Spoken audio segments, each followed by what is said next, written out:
Hey everyone, welcome to State of the Giants. I'm Justin. Mike. And today we're going to be talking again about The Boys. We're talking about episode 6, correct? Yes, we are Episode talking 6, about Herogasm.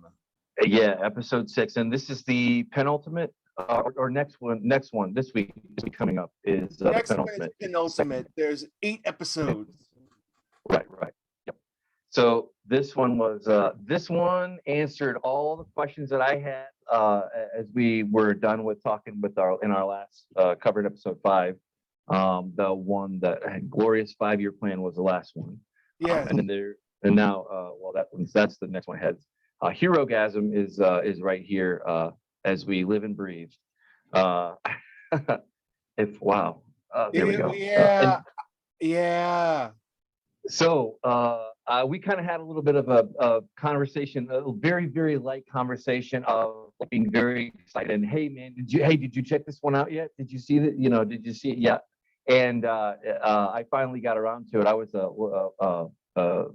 lagging here because I watched it on Friday and I texted you. I'm like, hey, this is awesome. I think I was in all caps. Like, that wasn't an exaggeration. This episode was great. This episode had pretty much everything that I wanted. It was quintessential Boys, but it took it up to the next level. I think this one, I guess we'll talk about a little bit later, but I had some stuff that if you're a Marvel fan, I think you would have enjoyed, or at least it wouldn't be unfamiliar to you.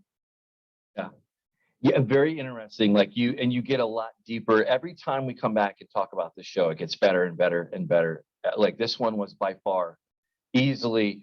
I actually could see like where what happened this last episode actually kind of changed my opinion about some things that we were kind of talking about. Very light criticism, as it were, for this, because there's not much to get into to pick at, really. Every one of these shows we see, every single friggin' actor and actress showed up and gave their all, for sure. Yeah. And you can see it. Nobody was sucking wind or anything like that. I'm very, very impressed by how tight they've been able to keep the season, because I feel like, and maybe you can check the statement or not, but I feel like there's been no filler episodes at all. They've all been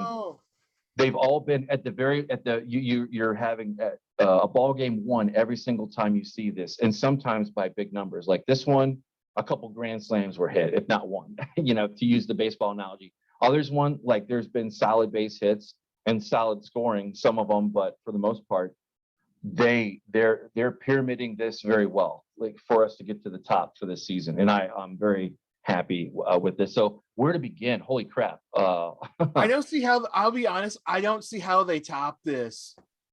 I'll be very interested to see as it rolls forward. This was a complete surprise, and they didn't hold back. And fair warning for viewers ahead. Just by the nature of what we saw, we're going to be getting into spoiler territory, because there's just no way to cover this without going in depth and detail on some of this stuff. So fair warning. Maybe we can do like a edited non-spoiler version at some point in the future, but probably not. But having said that, this is where the rubber met the road. For a lot of what we were talking about in totality. Where to start? What was your overarching opinion? We'll start there from this past week. This was the absolute best episode of the series, I would say. Absolutely. And you can see here, IMDb rating, this is the highest rated episode of the series. So the series is actually improving in quality, and it's building an audience. Some shows, a lot of kind of like streaming shows, they will like peak at the first season and they'll just kind of sort of go down. This one has actually been the opposite. It started where it started, and it's actually built a fan base. I don't think it's going to get to be like Marvel, but I think it has an opportunity to be a fairly popular thing. I agree. Yeah, this is probably going to be and you're right.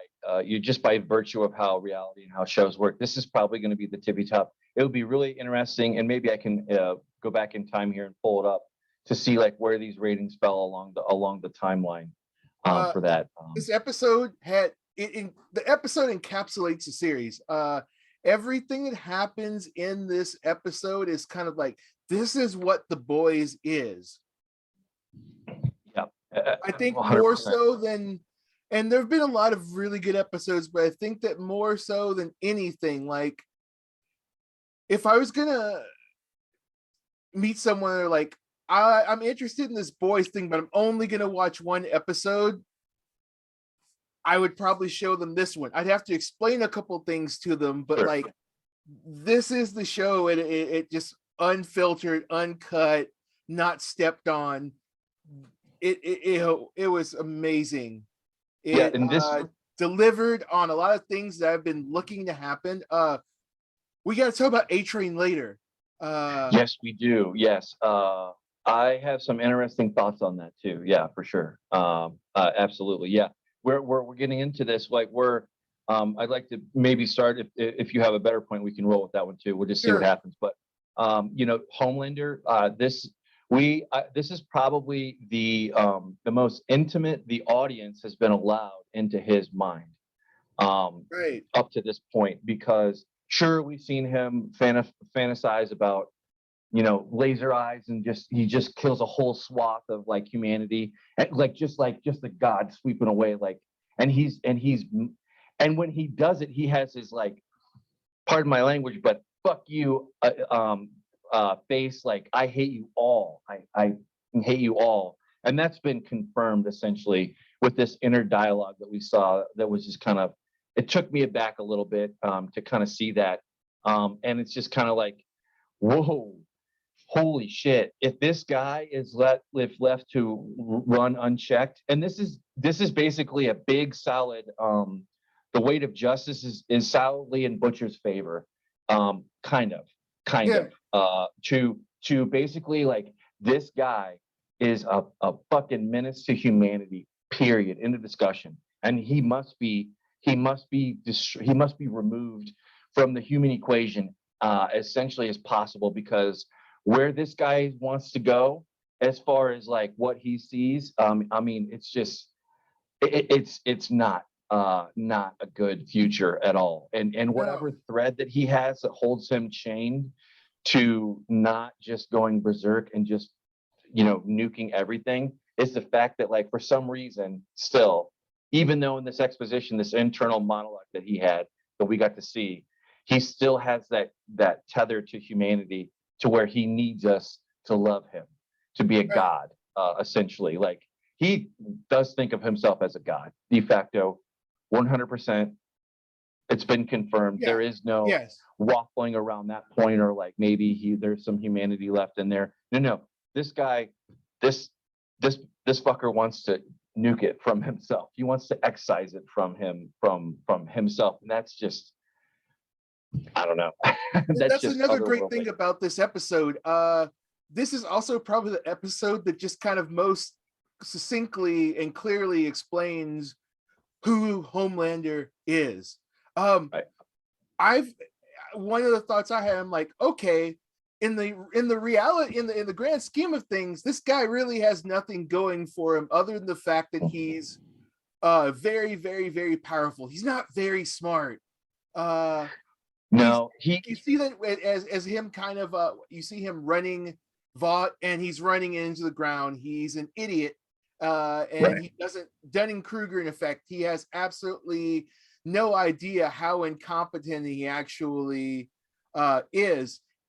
Yes, but at the same time, he's also the absolute strongest being on the planet, and that's really what's terrifying about this character. You basically have like a toddler with superpowers.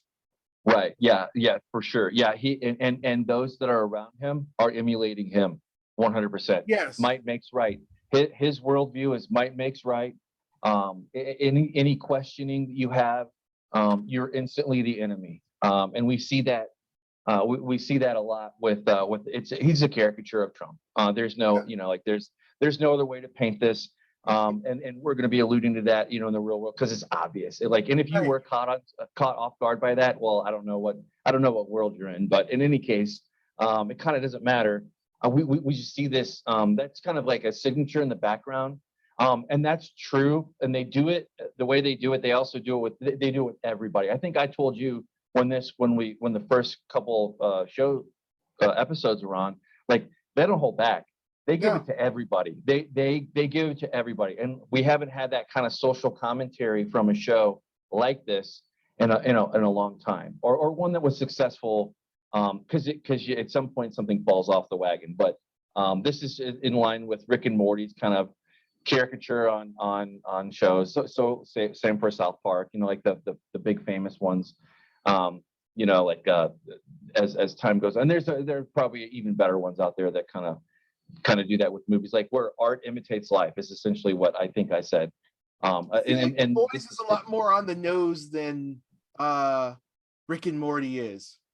Oh, for sure. Yeah, for sure. Yeah, just the dimensions, and of course the comic book, if you can believe it, is even more grittier and nastier in its pursuit of the story. But that's a whole different thing. Right. The way that they've begged, borrowed, and stolen from the comic book has been perfect for the big screen, so to speak, or the small screen, whatever you want to call it. And you just get the quality. Anyway, kind of rolling it back from Homelander, like that, you see that this guy has to be taken out, and that weight of justice has to be in balance. But we are seeing, like, okay, so let's just say you do take out Homelander, Butcher, kind of pivoting from one to the other. And you see that Butcher has like this all-consuming thing, and like but what about the one that you're allying with now? You don't think that what's your backup plan? Because it can't just be like take out Homelander. So I'm kind of interested on, I don't know, I guess I'm seeing like how would you nip that in the butt? Like that's just how are they gonna roll back time or put the pin back in the grenade after they achieve the what they're hoping to achieve, which is to neutralize Homelander. But in any case, kind of like when we kind of get to that point, though, we have quite a roll up there with Kamiko, with the female, and Frenchie, and we can go there, I guess. Next, if you're cool with that. Yeah. So I think that, so like we kind of touched on like the romance part between them, like when it was like didn't really get that vibe right off the bat. It was more about brother sister kind of like, or this person has been through a tremendously fucked up life, and so is this other person, and then they find that kinship there. But with this one, it kind of clarifies that. I think it adds depth to what they were going after, and clearly, I don't know about you, but by the rules of this universe or whatever, and I'm being very, very fast and loose with that terminology. It seems like the female got her powers back. Yeah, it looks like Kimiko's powers are starting to slowly come back, which would then suggest that if the Soldier Boy cranks it all over a Homelander, then his powers will come back at some point too. Right. So they have a short window to kill that person, and it would be interesting to see if they wouldn't also check to see if I would be willing to bet as a hidden kind of thing would be that Soldier Boy actually is Winter Boy. Yeah, excuse me. Soldier Boy, I'm getting on the Marvel and all that stuff in the back of the brain. If he isn't also vulnerable, I wonder. But nobody knows it because they never thought to try.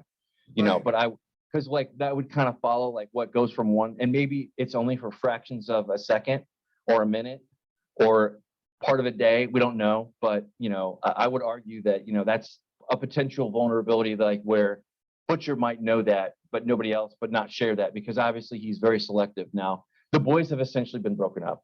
Right. We have team, or rather split up. We have Team A, the heavy hitters, and then we have Team B. And there's and Team B, of course, is a kind of a sort of a partnership with Starlight and but they're still effective enough to still get in the way. And we see that for sure. But Kimiko and Sergey, I think is what his name is. Yeah. I think was the character's name. Aside from me referring to their character names, it made sense. It makes more sense now. I think at least it like gives it a little bit more depth. So we had that happen, and then we later on had Huey and Starlight kind of. Huey. Yeah. I think of Huey as an analog to Stewie from Family Guy, because it's just kind of like it's almost the same kind of sort of like comedic extremist take on it. But anyway, right. But aside from that, what were your thoughts on the watching like the amount of material that was on your screen at any given point in time? Yeah, it was a lot. So like when you talk about Frenchie and Kimiko, I have to be very honest and say that like they're not my favorite like characters, and their plot line is not my most interesting plot line. It's like it's okay. I don't dislike those characters. I like those actors. I think they're very good at the roles that they play, but I'm just not as interested in their stories I think a lot of people are. Fortunately, go ahead. Go ahead, Mike. I was just gonna say, yeah, it's kind of like now they took off the Huey and Starlight thing. I guess they're like ending one and replacing with another one. I don't know that that's gonna work. If that's what they're gonna do long term. I also can't get excited about a lot of romance in a show like this. There's romance is valid. I have various types of romantic media I'm into, like romantic comic manga, but it's not something I'm looking for in a show like this. I'm looking for the other things that it does. But I was saying, fortunately, this is a show that has a lot going on. So if there's some part of a plot line that you're not really into, it's like, you just kind of deal with it and you get back to the parts of the show that you really, really like. And I think, but at the same time, those parts that you don't like, they're not unbearable. So I think that's another thing that really keeps this show going. We got to see female nudity for the first time this episode, I think. Yeah, and male nudity as well.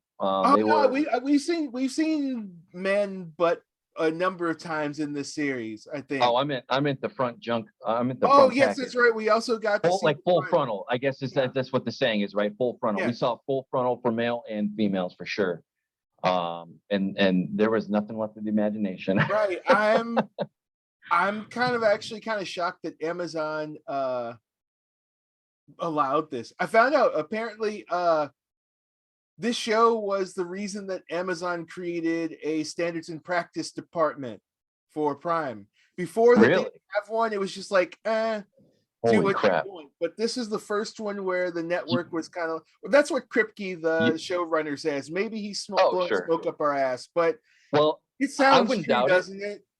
It does. No, that makes perfect sense. That sounds perfectly adequate. And then that's that's just a CYA, right? To if they did it, damn good and well they did it to satisfy some FCC potential lawsuit or something in the future. But anyway, I don't think the FCC comes into play here, because this is not. I don't think so either. Like broadcast television, right? I agree. Yeah. So it's a private, because they do the same thing with cable. Private cable could do essentially whatever it wanted on certain levels. Like growing up, you'd see they joke, Skinamax, Cinemax, and the soft, whatever. David Duchovny's Red Shoe Diaries. Like this episode had a Skinamax kind of vibe to it in many places. It did, and it very much, even back then or even nowadays, like I don't think that we saw the level of growth of depth like that in a Game of Thrones like that. I mean, pretty close, but not quite like this. This show is essentially, with this episode, it's just showing like, look what we can do. And you not only are you going to watch and love it, but it's gonna have you coming back next week and the next week, until it's done, to kind of build that they're doing a great job. I wish my only criticism, and maybe I might modify that statement by the time we get to the end of all this. Obviously I want more. I want some more Temp V, and we kind of lean in with that. We get more Temp V. We do, and they're going back to back on these doses. The Temp V twins are back at it with Butcher. They can stop whenever they want. Yeah, sure they can. Right. Yeah, exactly. That's the give and the take of it. And I had a lot of questions like on power scaling, and a lot of those were answered in the main battle. And I was really shocked at at how it works, I guess. I don't know. But it's just very interesting. It's very, very interesting. We have some showdowns. We still don't know what happened to Maeve. These basically the seven are no longer the seven. Like it's a joke. They're like the three. No, there's like the two, I think, or the two at this point. If that, it's just the one. And it's just like it's cannon fodder for people, for basically Homelander to use to put in front of between him and somebody else in case he fears. But of course, we've never actually seen him fear anything.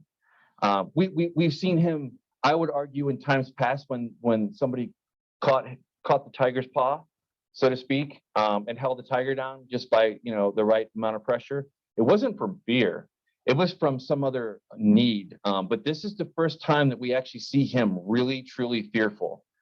Even with that inner monologue and everything, him kind of hyping himself up, he is essentially like pawned off in a very fearful way to like where he's got to react, and we get that reaction right off the bat, and essentially all these guys are tough as hell. So essentially, I think what that means is we have four people that have somewhat equal powers, at least leaning into that very, very heavily. What were your thoughts on the main battle?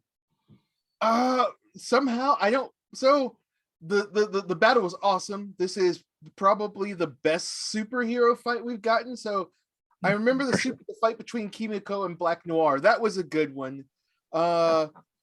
This is better than that. I thought that the fight between Stormfront and then Queen Maeve and Starlight, I thought that was actually it was funny, but it wasn't a very good, well choreographed, or I guess they were trying to do something different. They weren't trying to do like a cinematic fight with there. It was just to get us to see Stormfront getting the shit kicked out of her. So I guess it was good for that. But this fight scene was absolutely amazing. I buy Soldier Boy being able to go at it with Homelander. That's kind of been established. That's the whole point of this. I can see Butcher being able to do it. Huey's just kind of there. I mean, he's not hurting anything, but like I don't ever actually see Huey going toe to toe with Homelander. Maybe he'll be proven wrong in a future season, but I don't see that actually being able to happen with his power set. Right. Yeah, it's probably safe to say that the Invisible Man, his skin, that Huey probably has some variation on that, if not right on the head. So he might also have like that would explain why he's getting punched and like not doubling over. Because keep in mind the things that Soldier Boy and Butcher and Huey are doing to Homelander would turn a normal human being into like just hamburger. You'd be in the meat grinder in no time. You're right about that. Yeah, Huey, maybe his human form is like slightly enhanced, but like when he goes invisible, I'm pretty sure that would be also invulnerable to him as well. Like because essentially that was the power set from the Invisible Man. I can't remember. He doesn't turn invisible though. He teleports. Oh, that's right. Yeah, he does teleport. When he teleports, I guess he teleports without his clothes on. There's no Nightcrawler suit that allows him to teleport. That's true. I don't know why I had that backwards. Yeah, that I just wanted it to be like that, I guess. Translucent could turn himself invisible. That's right. Even though translucent means sees through, it doesn't mean invisible. And he had like, I think like diamond carbon hard skin, but Huey just teleports, and I guess he's got some enhanced strength and some enhanced healing. Right. His elbow or his wrist, his arm healed immediately after he took V the first time.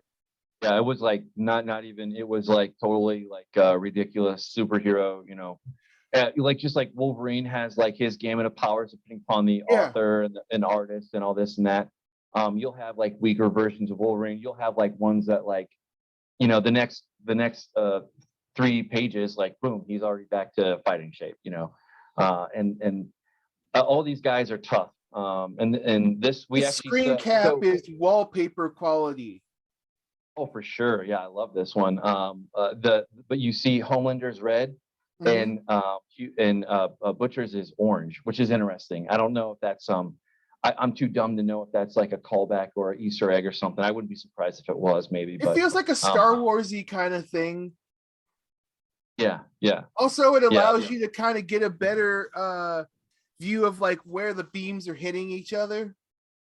Right. Yeah, and you can just see the pure hatred and determination on both of their faces for sure, and just their willpower too. Like, oh man, I can't wait to see.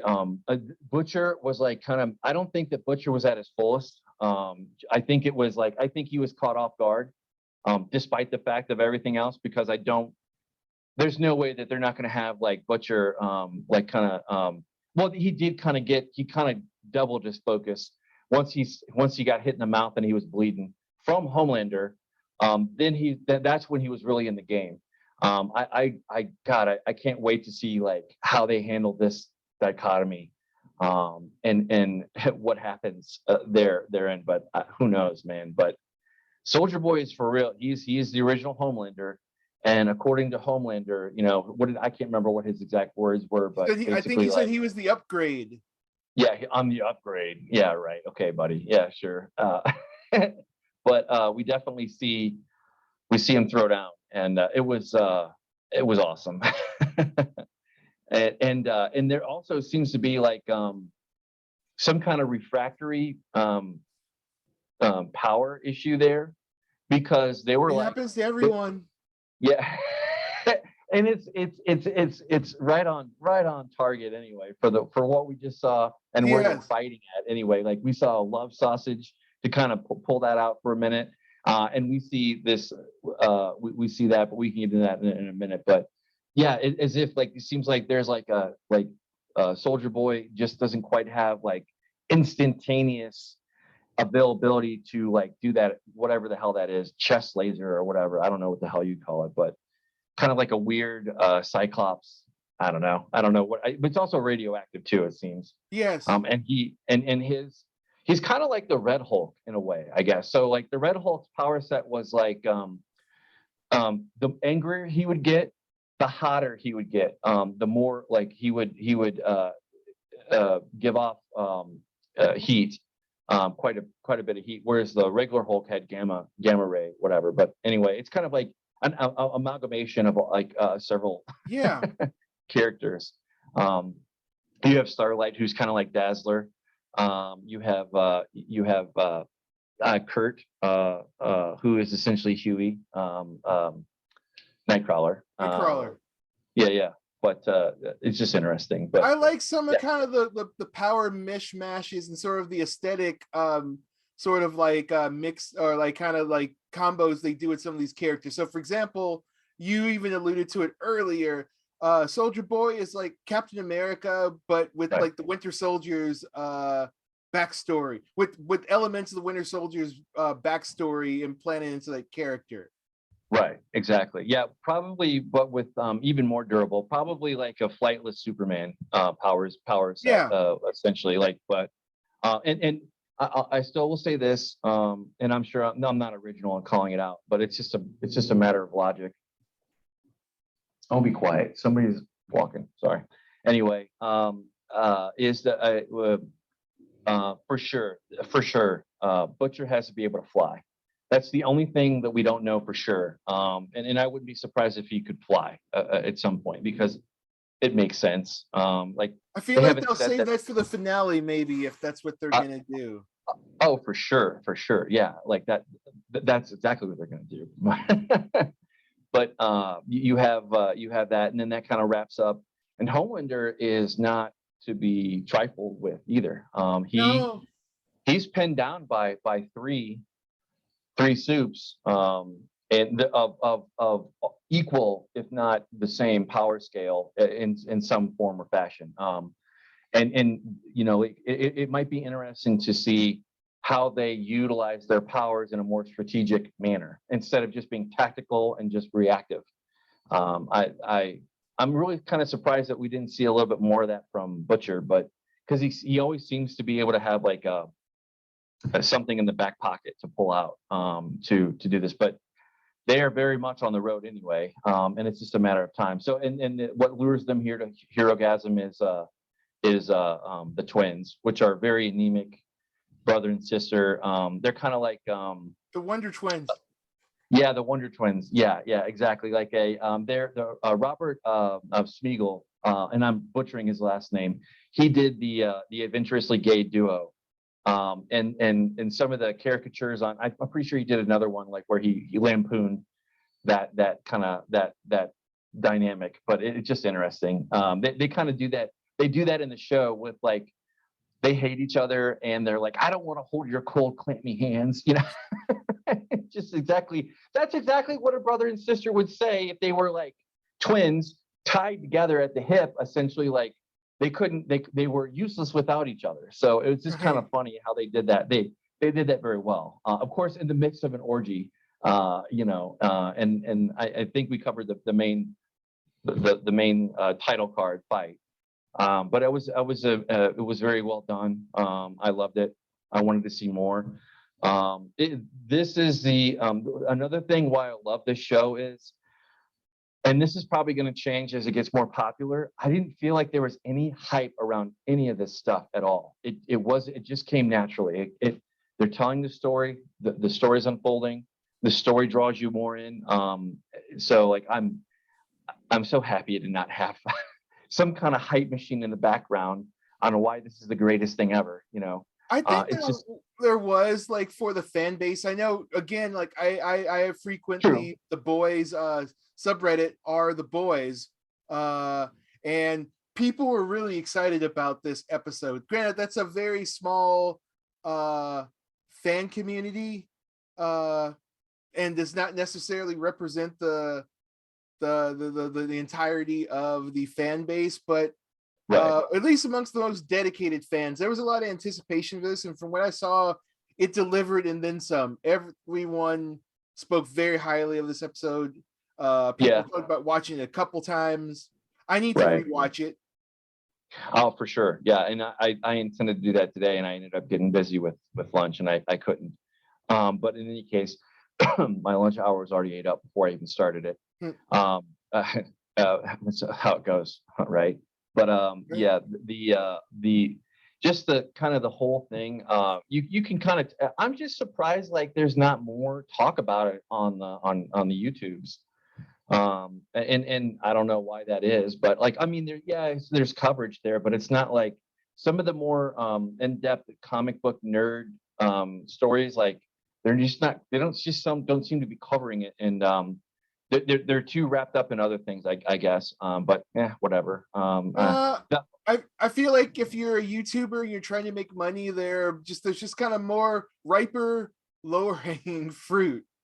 Well, they make more money if there's controversy. That's a known fact. We've always known that. And it's, you know, if you make money anyway, God bless you. Whatever, good for you. But in any case, this show is damn near perfect. As far as comic book stuff goes. I mean, I don't think that it could. It is exactly what the promise of Watchmen was back in that, and that's probably like one of my all-time favorite comic book movies, just in general. Just for like what it takes you, it introduces you to a completely different world superheroes or mutants or whatever the hell you want to call them, and it kind of layers that reality over top. This has been surpassed by that, as far as I'm concerned. Watchmen would have been better if it had been a series like this. Well, they did. They did try to do a hand at it on HBO. But wasn't that HBO, this takes place after the series type of deal? I'll be honest with you. I've only seen like maybe 2.5 episodes from that show, and that was because I was cheating. So like if there's just like something that I just can't be bothered to like really ingest from beginning to end, I am not above fast forwarding through it to get to the point. I have learned that in this day and age, I only have so much time to dedicate to this or that. And if it's something that people are talking about that's popular, but I don't want to go through like, 20 iterations of the damn thing just for me to understand it, I really don't care. I'm not above, but I'm also not above starting a show backwards either. Like if it's like just something that I did that with Game of Thrones, and I was fairly comfortable doing that because I had already read quite a few of the books. Okay. So I really wasn't concerned about, being lost. I kind of fell in and then like maybe read a couple articles and YouTube channels, and then boom, I was caught up to speed. Like why bother? Why bother when I can just spend 20 minutes on it? It has to be truly exceptional for me to care.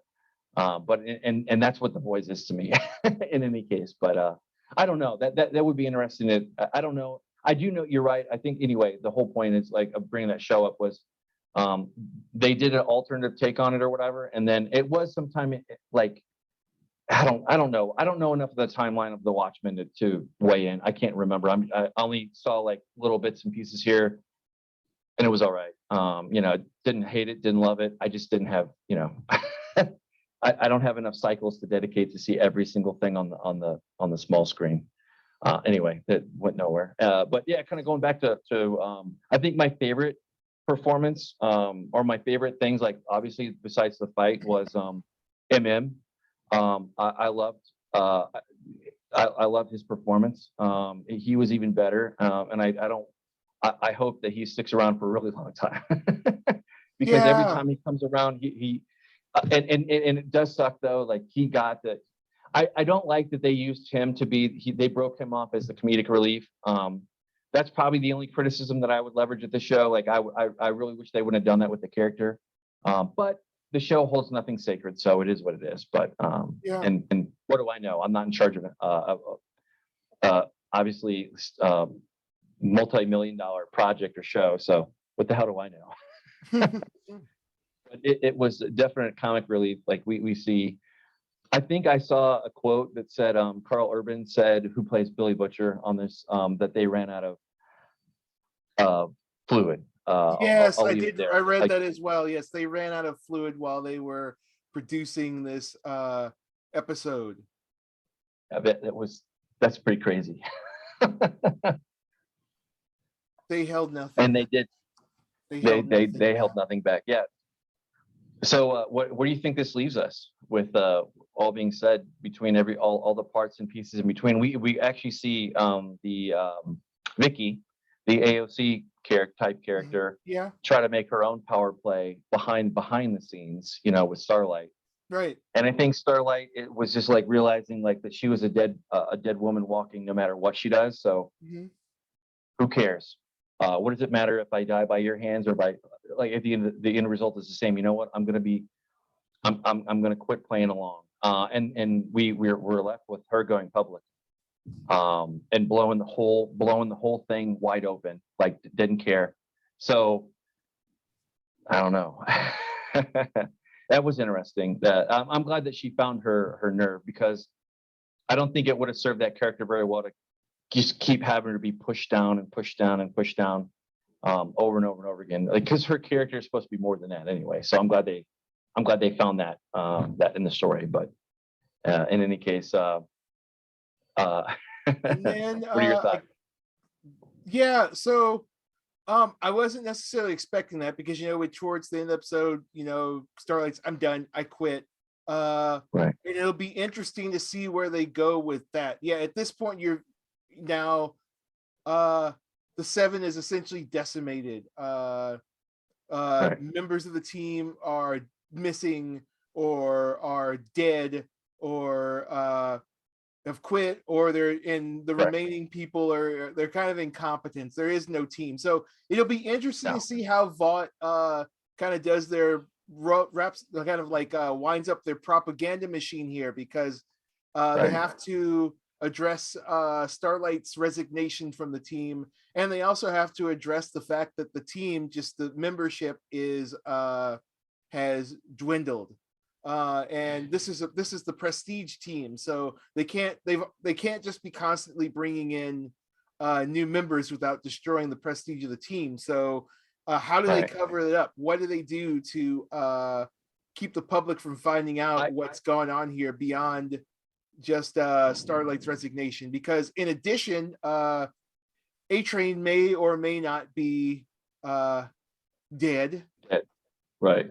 Yeah, and we see that he demands justice from Vought as the power brokers, and he essentially gets punched in the face. He gets smacked around by, of all people, essentially, what is it? Homelander sycophant. Yes, Ashley. CEO. Yeah, Ashley, and again, she emulates him. The more that she has power, the more she emulates him. Yes. And I have no doubt that will. There will be some ugliness and carnage associated with her potential downfall, no doubt. For sure. I don't think the future bodes well for that character. Yeah, but having said that, we are left in the dark because we haven't seen Edgar since earlier in the season. I'll leave it at that. And then something tells me that Noir seems to kind of be the key here. We're floating around it, but essentially, Soldier Boy is going after his old team to figure out who put him, why did they just give him over to the Russians? Like, why did that happen? And then Vought all covered it up. But kind of going back to the A-Train, like he shows up there with Blue. Is it Blue Falcon? Blue Hawk. That's right. Yeah, it might as well be Blue Falcon. Like in the military, a Blue Falcon is somebody who fucks you over, essentially. So okay, I understand. I understand how they got to that name. Okay, yes. Yeah, so like that makes sense, and that's why I'm remembering Blue Falcon. But that's what it reminds me of, because he Blue Falcons the hell out of A-Train, and we learned that I apparently I missed this, but I didn't know that was his brother, who was the that was his brother who he had been training with back when he was doing like the fastest man competitions. Yeah. And that makes sense now, but I guess I just didn't pay enough attention. But it is A-Train, and like whenever he comes on the screen, it's just kind of pathetic. But I was really surprised by how I think he was making peace with like, okay, if I do this, if I do what I'm going to plan on doing here, just in the moment, I'm probably going to die. So he finds his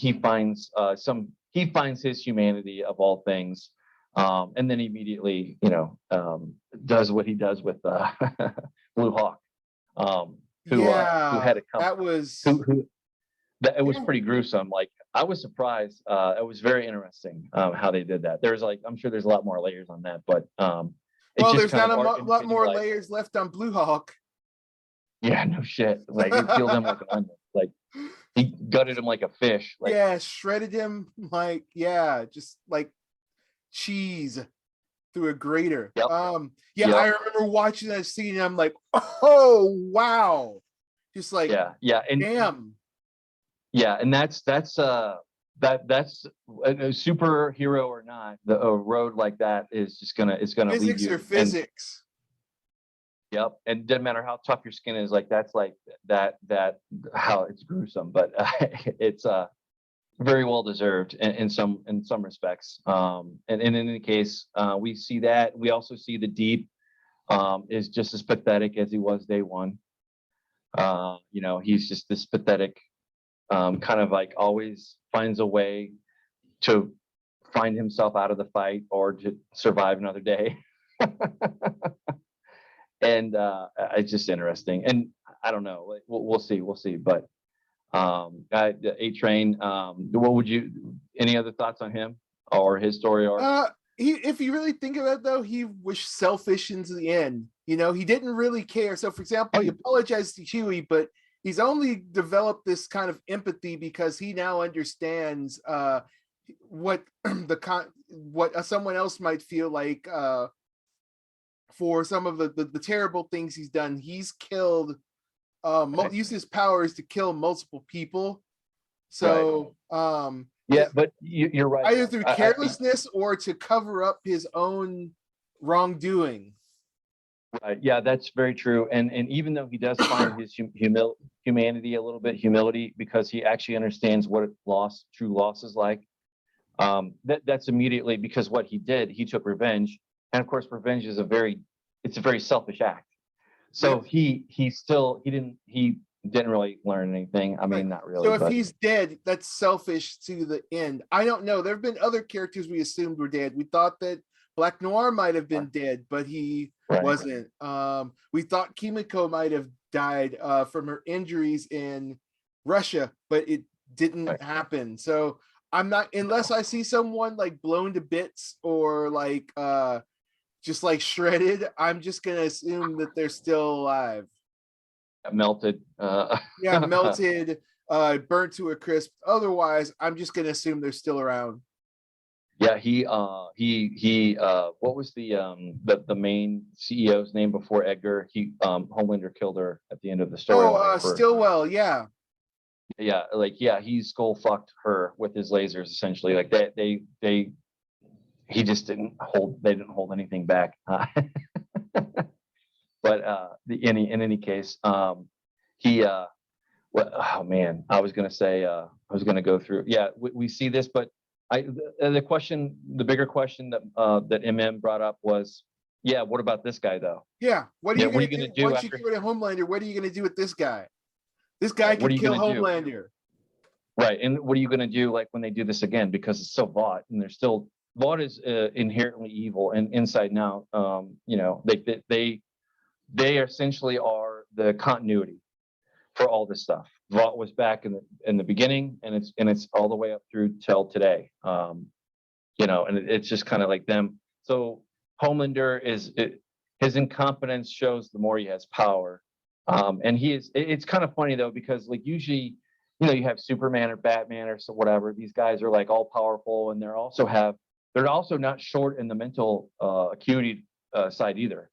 They're very smart or genius level or whatever you want to call it. But we see that basically like whatever happens to him, he gets some kind of immunity to, because of course they were going off of like whatever. I'm talking about the picture here, but MM does a valiant effort. He's at the end of his rope too, and I don't know.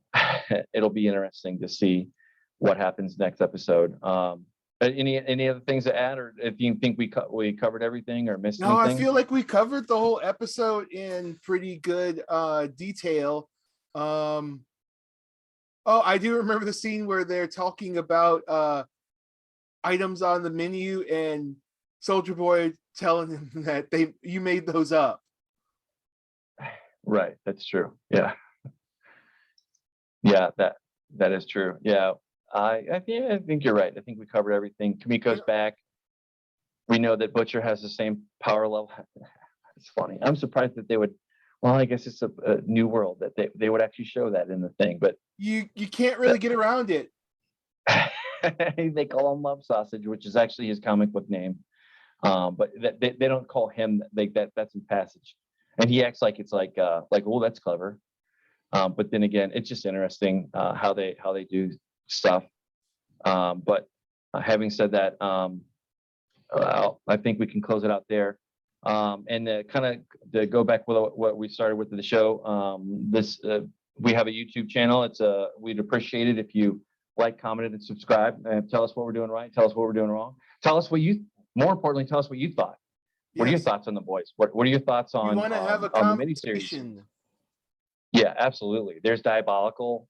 There's that show which we've kind of brushed into a little bit, but no point in going to that with such awesome stuff. And with that, this is the next one. Is here comes the candlelight. Here comes a candle to light you to bed.